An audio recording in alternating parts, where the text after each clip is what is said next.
In March 2014, we leave on a trip to Bhutan, the land of the Thunder Dragon, organized by the alumni of Queen's University. Bhutan, the mystical Himalayan kingdom.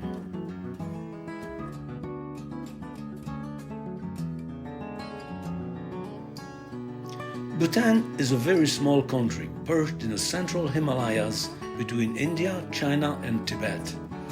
We will fly to Hong Kong and transfer to Bangkok. Then, after a day in Thailand, fly to Paro via Calcutta.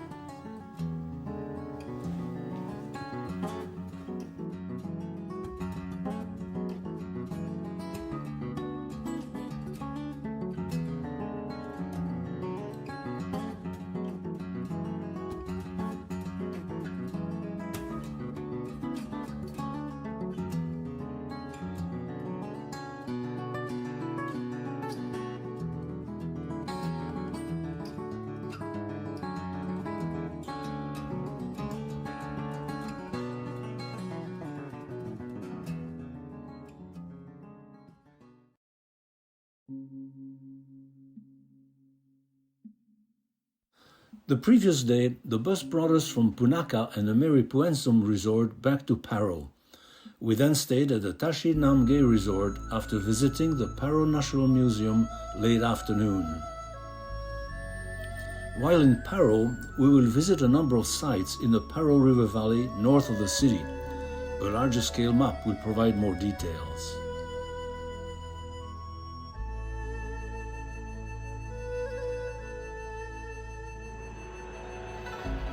The sky is not looking great as we leave the resort for our excursion. We are going for a long hike to the Tiger's Nest, a monastery built in 1692 that is clinging to a vertical cliff.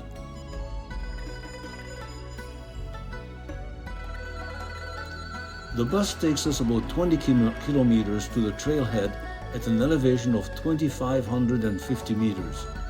We then will climb the trail to 3,120 meters.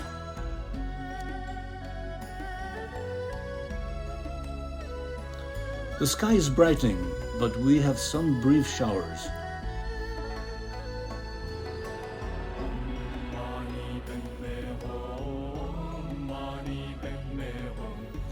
A well-decorated truck is following our bus on the dirty road.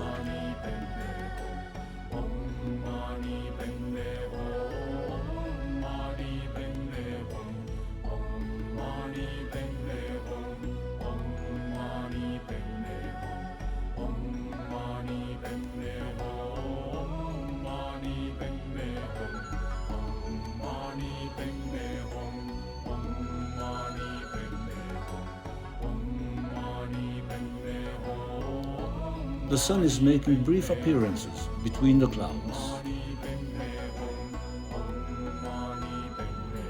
As the clouds part briefly, we can see our distant goal, the Tiger's Nest, Taksang Langhang, one of the most sacred sites in Bhutan. On this smaller road, we are climbing steadily towards the trailhead.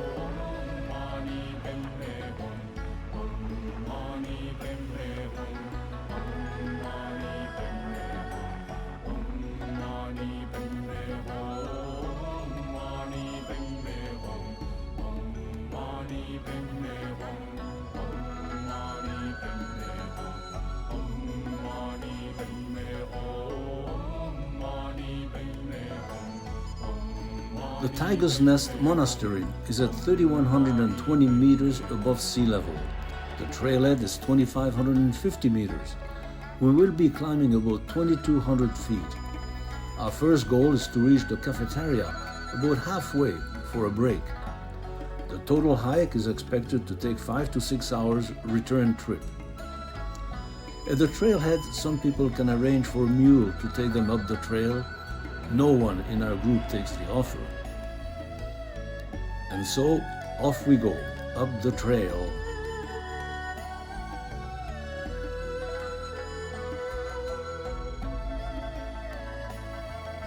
We are still on relatively flat land, with the monastery the little white speck in the mountain. The trail was actually very nice and easy. There are many chortens along the way, some, such as this one, with water-driven prayer wheels and prayer flags draped all along the way, bidding prosperity and happiness to all travelers.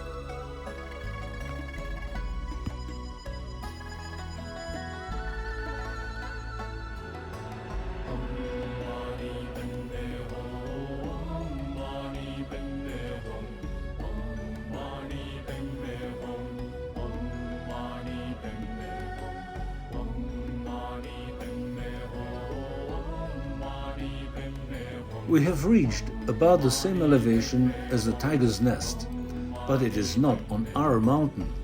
It looks like there are other peaks in the way. We have now reached the turn-off for the cafeteria. I recall we got some snacks and a rest, watching the landscape and the local wildlife.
It is time to resume our hike. Our next goal is to get to the highest point in this trail as we circle to the back of a peak and lose sight of the Tiger's Nest for a while.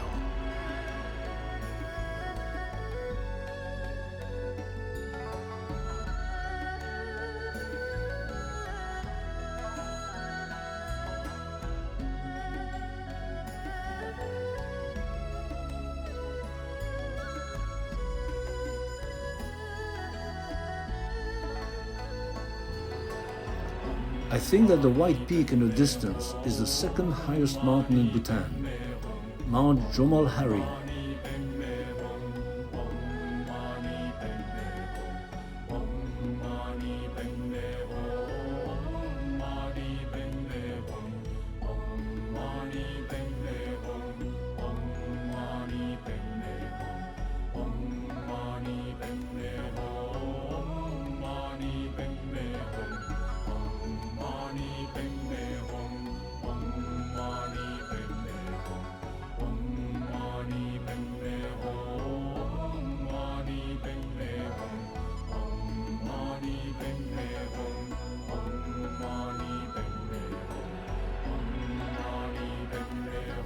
Some guides are leading mules back down the trail after their riders decided they would walk back down.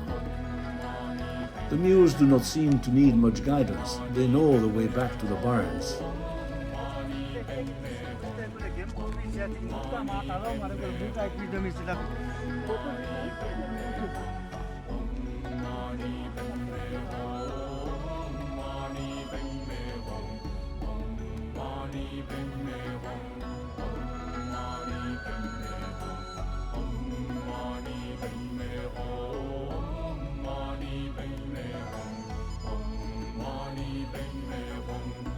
There are a few houses right at the top of this mountain. It makes me wonder how they get their supplies to live there.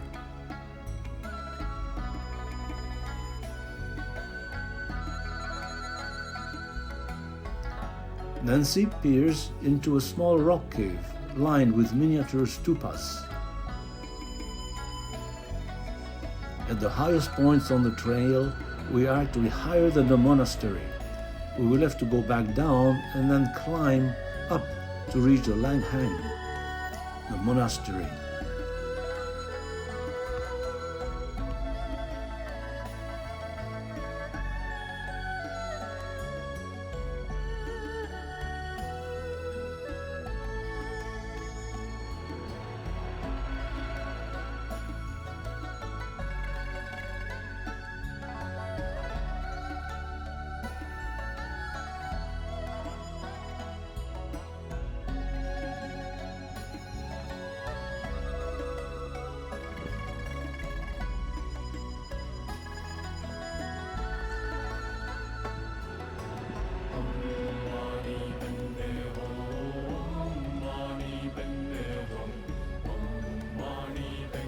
The monastery is built in many levels and reached by a steel and stone staircase. First, we have to get down to the bottom and see the Tiger's Nest cave.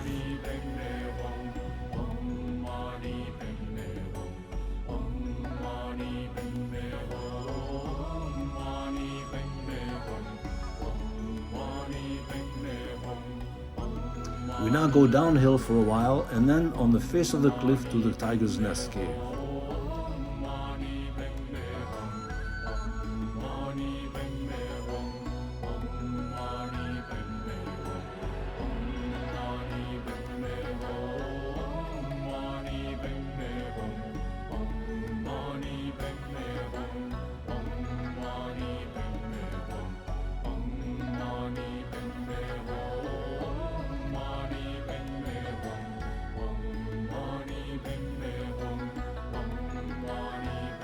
During this section, we get great views of the monastery on the opposite cliffside.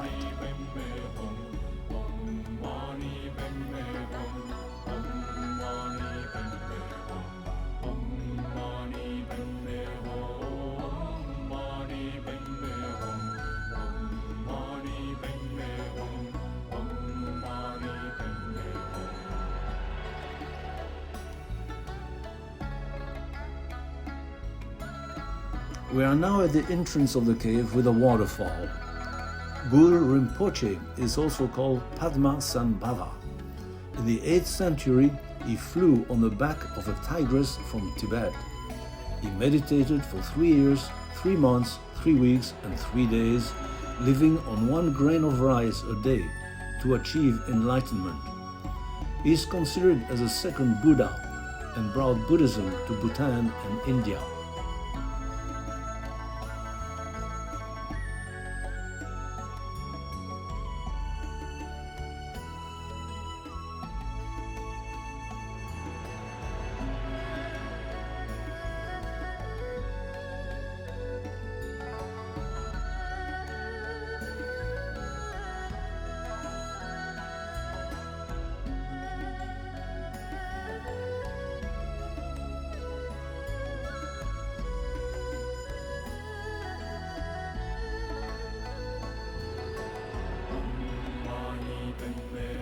At the top of the staircase, the entrance to the monastery. We have to relinquish our camera and take our shoes off. The walk in the monastery will be feet on cold stones.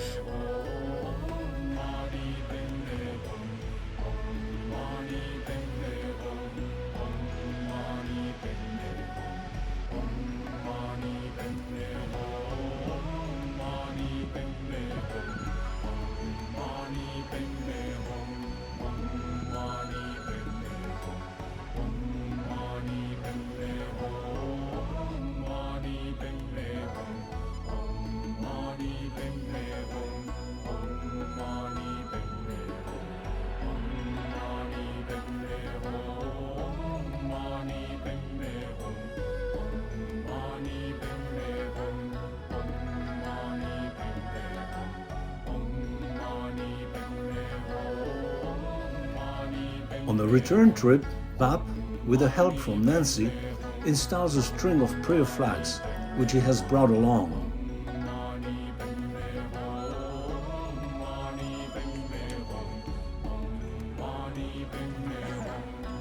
The weather has turned very nice and warm for the walk back to the bus.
The drive back gets us to the flat bottom of the Paro River Valley and agricultural fields and the runway before climbing back to the resort on the hill.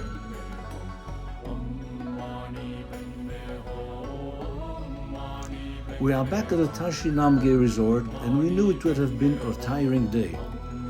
Nancy had booked a hot stone bath for our return. The water in the wooden tub is heated with stone warmed in the wood fire outside. The weather is cool and she chooses to get her bath in the enclosed tub room.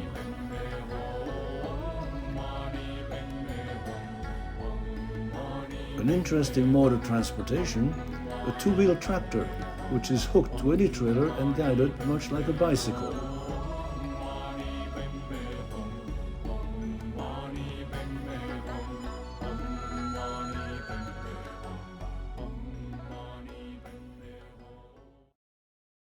After dinner, the group is entertained by local Bhutanese dancers, demonstrating various dances and dress. They are accompanied by drangle music, a long-necked lute.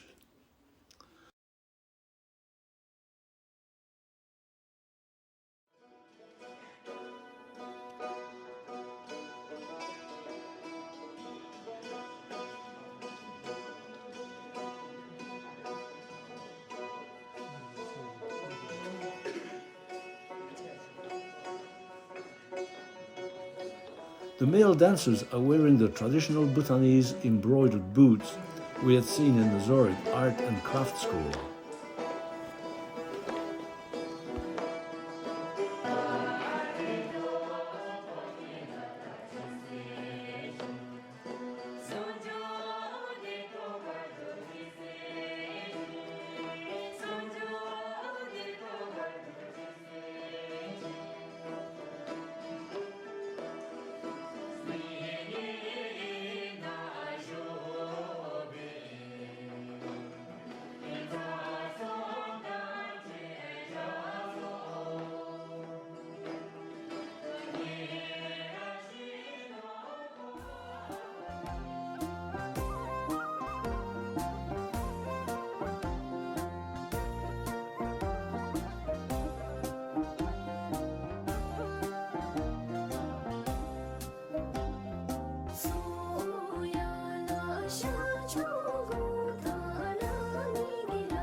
The next day, we retrace our route towards the Tiger's Nest and continue a bit further north to the Drukgyal School for the Hearing Impaired.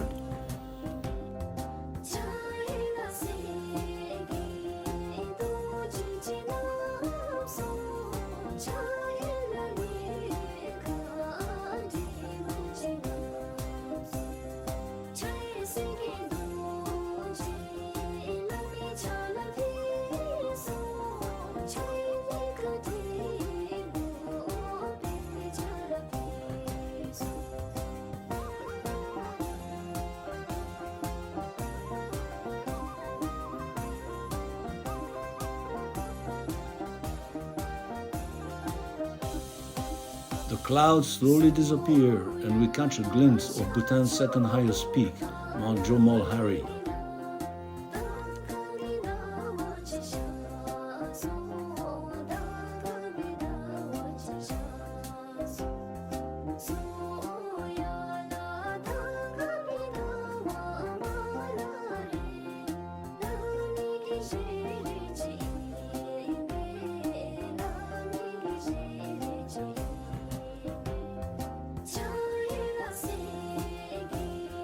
In Bhutan, all children learn English from an early age. We visit some classrooms and see young children avidly learning about the world.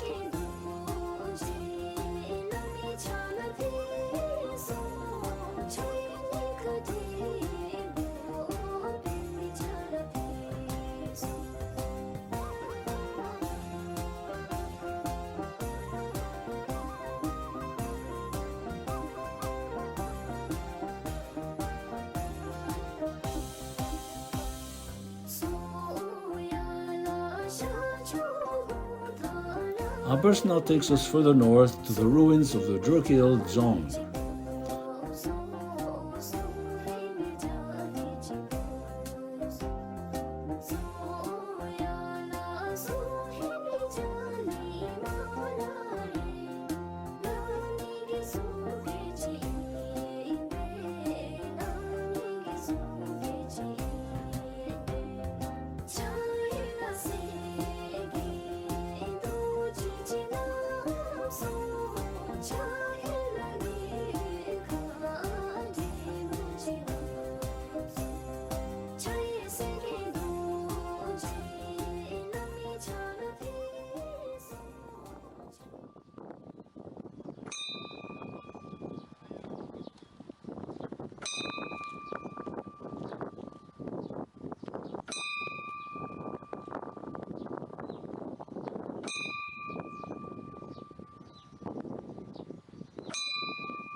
The Drukgyal Dzong was built in 1649 to commemorate a victory over a Tibetan invasion. Considered one of the most beautiful dzong, it was destroyed by fire in 1951. It remains an archaeological site.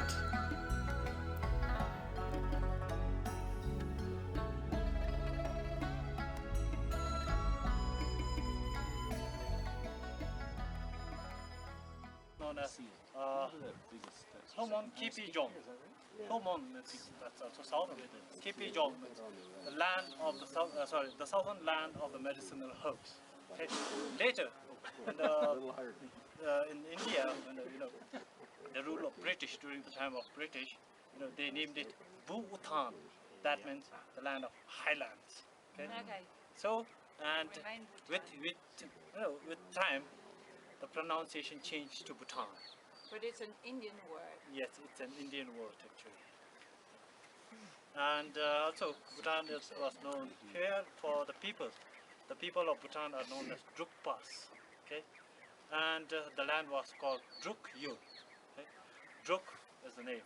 Yul means the land of the Drukpas.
We will now retrace our step back towards Paro.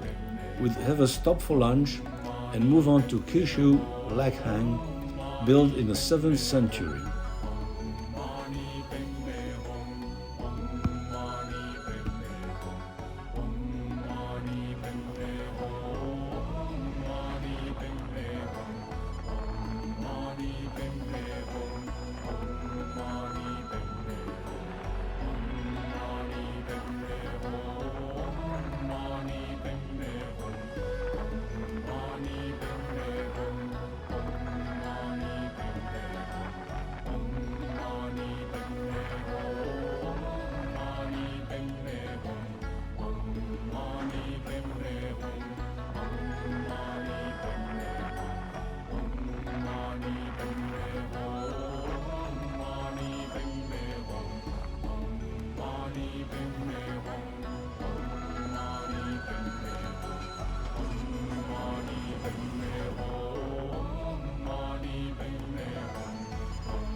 In the distance, we have another look at the tiger's nest.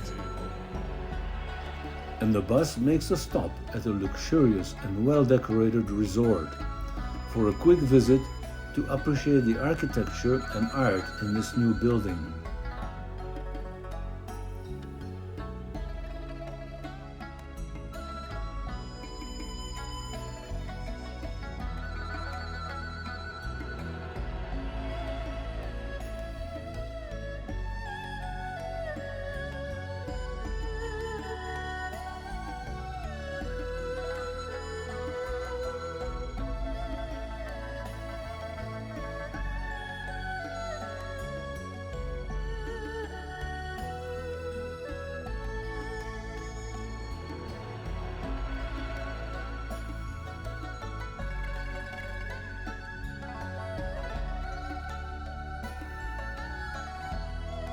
This is the oldest and most beautiful temple in Bhutan.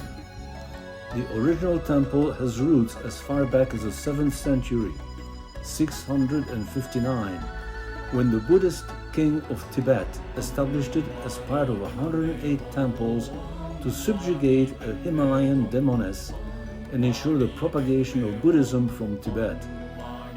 Over the years, it has been restored and added on multiple times.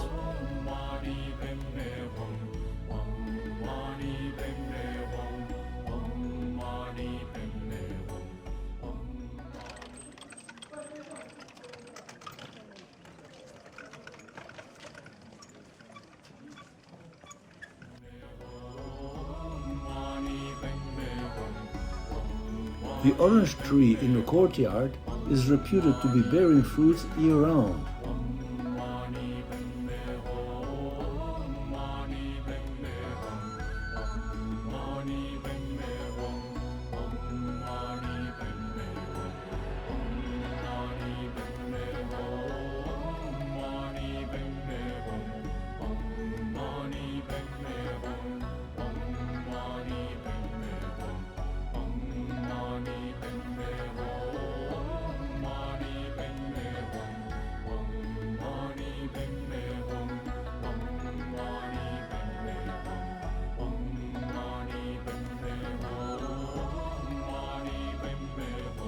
We just had to get a picture of this miniature van.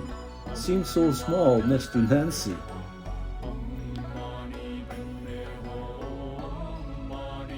A plane is gliding down towards Paro Airport.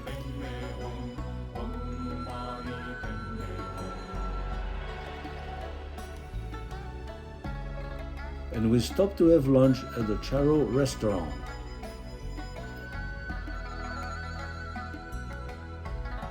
After lunch, we observe a game of darts at the local park.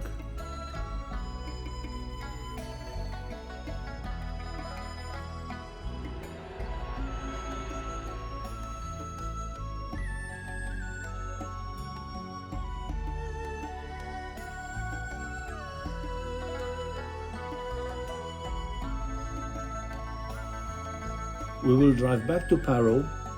We will be going through the downtown Paro and then over the river to the Rinpoche dzong.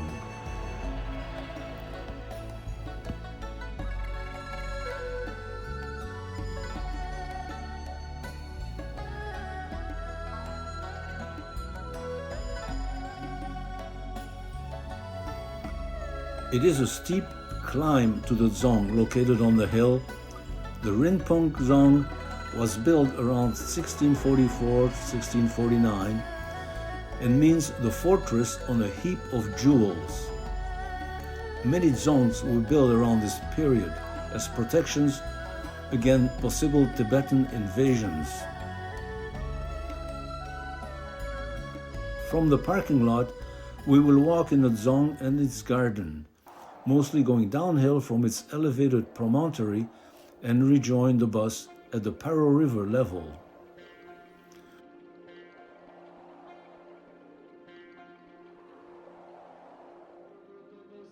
A large group is rehearsing a theater play and dance on the plaza of the dzong.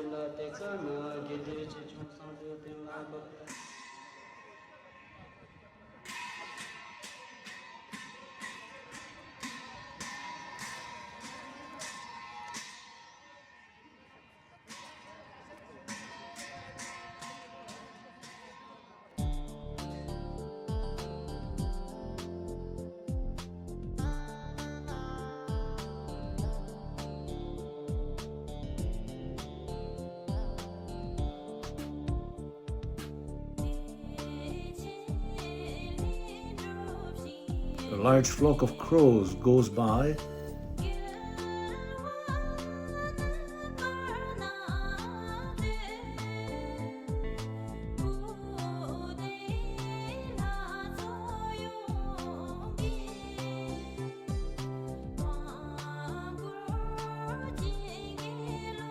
There are many beautiful symbolic paintings on the walls of the dzong.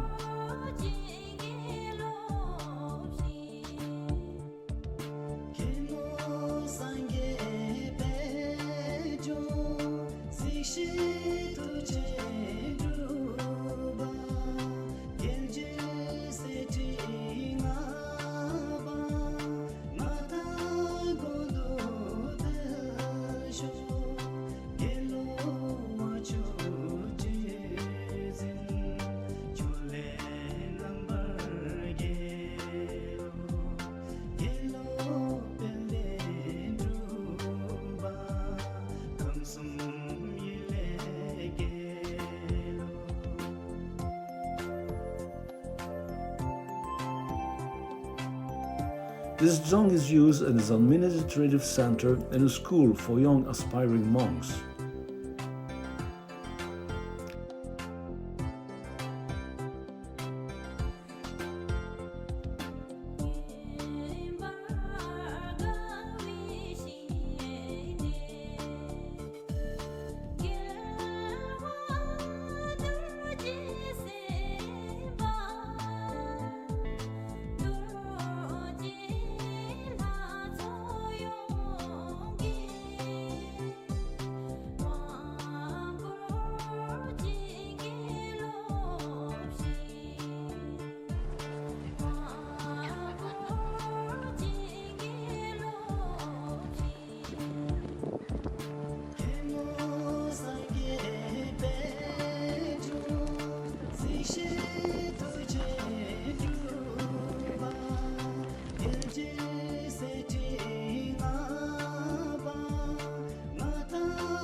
We will finish the day's excursion with a stroll through downtown Paro and observe some hand weavers creating intricate and elaborate designs on their looms.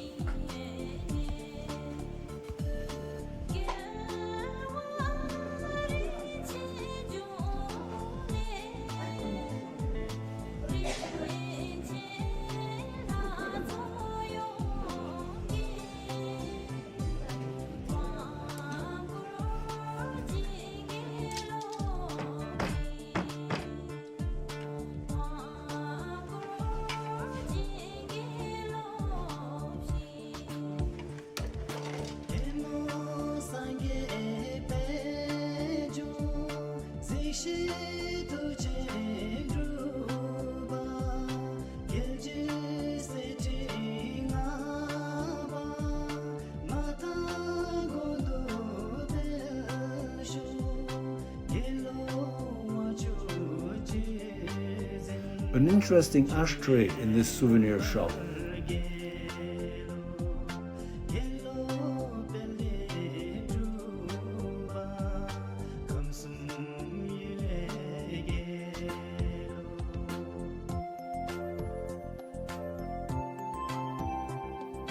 The last evening, Khenpo Punsok Tashi is giving a 1-hour talk to our group about gross national happiness, meditation, Buddhism, Bhutanese culture, and gives us a brief lesson and practice in meditation.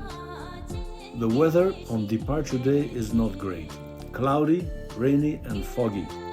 Not a great combination for an airport with no radar guidance. But a plane seems to have landed.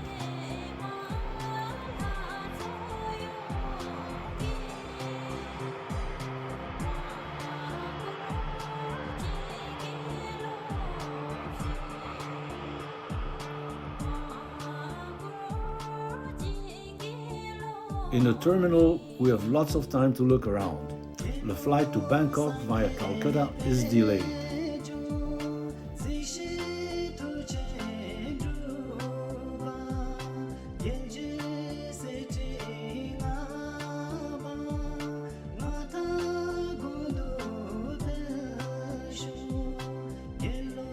Then it is announced that when the plane arrives, it will not go to Calcutta but to Bangkok directly if it leaves. We are provided with a snack while we wait, and eventually a plane comes in and we will be leaving if the weather conditions hold. The takeoff window will be brief apparently, but we are boarding.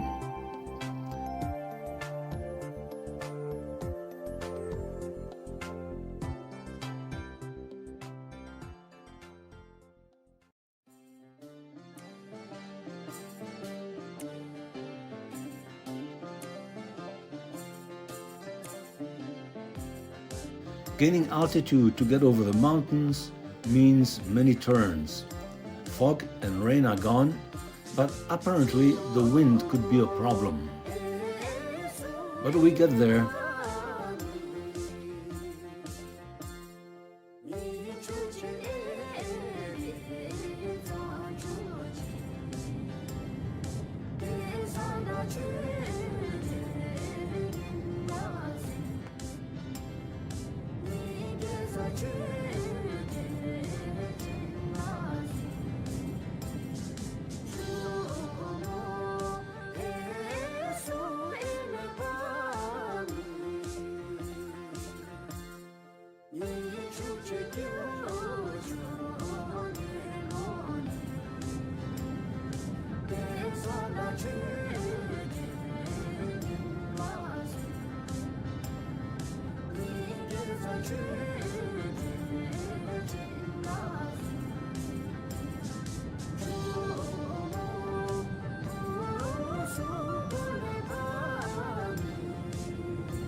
We spend a night in Bangkok and the next day start the long flights to Hong Kong and Toronto.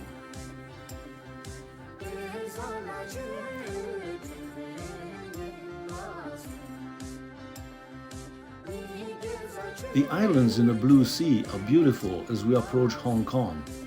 Then it gets foggy and misty.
Sola June.